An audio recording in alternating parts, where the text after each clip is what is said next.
Hello, my friends, and welcome back. Thank you very much for being with me again today. It seems like this de-dollarization process that occurs at this moment in an accelerated way, pushed by the BRICS countries.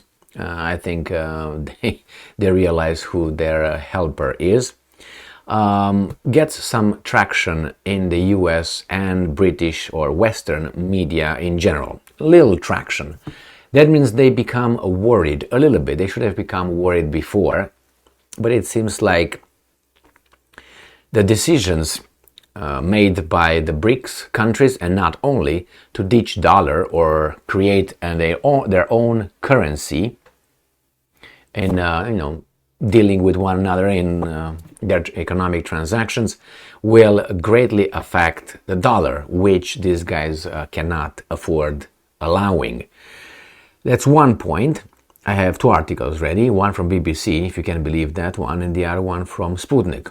And the other article that I have ready here talks about BRICS, the BRICS countries, the ministers of the five countries, the founders, which is Brazil, India, Russia, China, and South Africa. They call for an alternative. Of reshuffling of the world order, which is, I think this is a not so veiled declaration of the creation of an alternative, of a new club to the big club. So let's start with the easy one, which is Sputnik. BRICS ministers discuss need for new single currency amid the dollarization.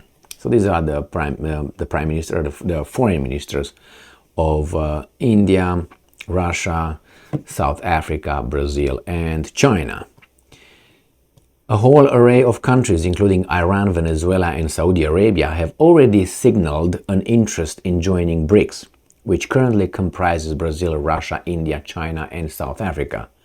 BRICS member states have been briefed on the potential use of alternative currencies to shield the group's new development bank from the impact of sanctions. The issue topped the agenda of BRICS ministerial meetings in Cape Town, South Africa, on Thursday, as participants discussed how the bloc could win greater global influence and challenge the US. So, in August, there's going to be the BRICS summit in South Africa, where everybody is waiting to see if Putin is going to show up. Chinese Vice Foreign Minister Ma Zhaosu in turn made it clear that his country was happy about more countries possibly joining BRICS, as it would expand the bloc's clout and give it more power to serve the interest of developing countries and oppose United States hegemony. The BRICS bloc was inclusive, in sharp contrast to some countries' small circle, and so I believe the enlargement of BRICS will be beneficial to the BRICS countries, Ma pointed out. So let's go and see the other article coming from BBC, right here. BRICS ministers call for rebalancing of global order away from West. That's the next club. I think it's official right now. A meeting of foreign ministers of BRICS, I already said that one, and now here they first destroy the BRICS, okay? First they say the geopolitical tensions, and then BRICS is an acronym for this, and then allegations of Russia war crimes in Ukraine have clouded the talks. That's per BBC, okay. And again, they start about the arrest warrant, about the BRICS, so nothing related to this yet. They first do what you do best, which is in every conversation, on every movie, every book, we as humans memorize, or we remain after watching it, with the beginning or the end, not with the bulk, with the center. So you try to impress people at the beginning or with the end. This should be your most important points where you make. Don't make it in the middle. Make it in the end or at that, because that's how we are wired. So they start with destroying the authority and legitimacy of BRICS by pointing out you have Russia, which is a bad dude, and then probably they're gonna turn into China, saying China is a bad dude because we want something over there and then won't give us. What are we doing in East Asia? Well, it's our national security interest. Under that thing, pretext, you can do whatever you want. So it says here that BRICS countries have a combined population of more than 3.2 billion people, making up about 40% of the world's roughly 8 billion people. So at the heart of the problems we face is economic concentration that leaves too many nations at the mercy of too few. That's the first one. It says here, on the first of 2 days of talks in Cape Town, Indian Minister of External Affairs Jai Shankar, I love this guy. I like this guy as I like the Hungarian Foreign Minister Peter Szijjártó. These guys are good. Said the gathering must, and I'm quoting, send out a strong message that the world is multipolar, that is rebalancing, and that old ways cannot address new situations. Okay, and then they go here again about Ukrainian children. If you can see, it's nothing here about. Probably this is this is Mr. Ramaphosa, the president of South Africa, Putin. So therefore they show this. Oh my God, Putin has a warrant against him issued by a court that is not the United Nations court, right here. Wanted by that, and then they talk about everything else. But the fact that, hey, guys, smack, wake up. These guys are going to challenge you, and they can. They have all the abilities. They have the resources, Russia. They have the economy, China. They have the population altogether. They have nuclear weapons, defense, Russia, China, India. What the hell are you talking about? And they are distributed all over the world. At least Europe, but it doesn't mean that Hungary cannot, join something in the meantime or do something. Or not only that, you have Turkey close by, and I'm assuming the European Union, is like, as I always mention, that song by the Eagles, Hotel California. You can check out, but you can never leave. So the same here. In the other club, which is United States of America's little plantation, you can say I'm leaving, but they will never let you go. Look, for instance, at Bosnia and Herzegovina. A day ago, I made a video on the Americans sending a message to the Bosniak Serbs over there if they want to secede. That means I want to go my own way, my destiny. No, you can't do that. We're not going to let you go. You're mine. You are right here on this list that I wrote.